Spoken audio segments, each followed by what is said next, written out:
There's a high level of frustration, particularly in our university graduates, about our systems, and their perspective is that they can't survive in Jamaica. We have a system of a national civil registry that is a registry of the important statistical data for all our citizens and persons who live in our border and are subject to our jurisdiction. That civil registry is capable of documenting the life events of our citizens as a store for their own benefit, for future generations, for history and reference, but also as a means of supporting the ease of transactions. We're moving ahead in parallel with the system of digital transfer through the central bank, the digital central bank currency, so that eventually all our payments, all our social support payments, our PAT payments and so forth, and eventually salaries from public sectors will be going through our digital system. And we will be a force pushing that through. And we are hoping that the banks, as much as possible and as far as possible, will also encourage their customers to move onto the digital platform. We are living in a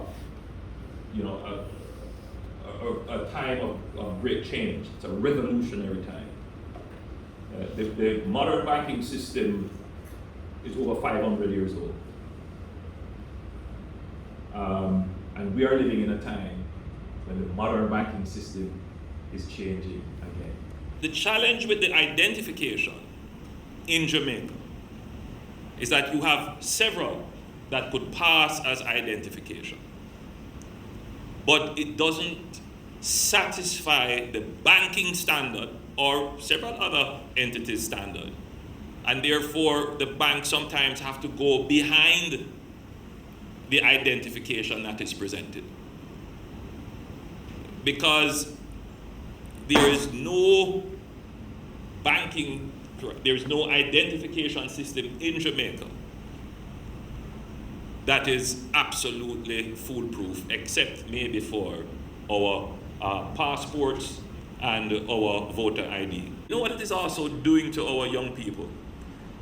It is creating a sense in them that, Jamaica, it's so hard to live here, it's so hard to do business here, everything is so, laborious to get done. There's a high level of frustration, particularly in our university graduates, about our systems, and their perspective is that they can't survive in Jamaica. It's not so much about the pay, and pay is part of it, but it's just the systems that don't work.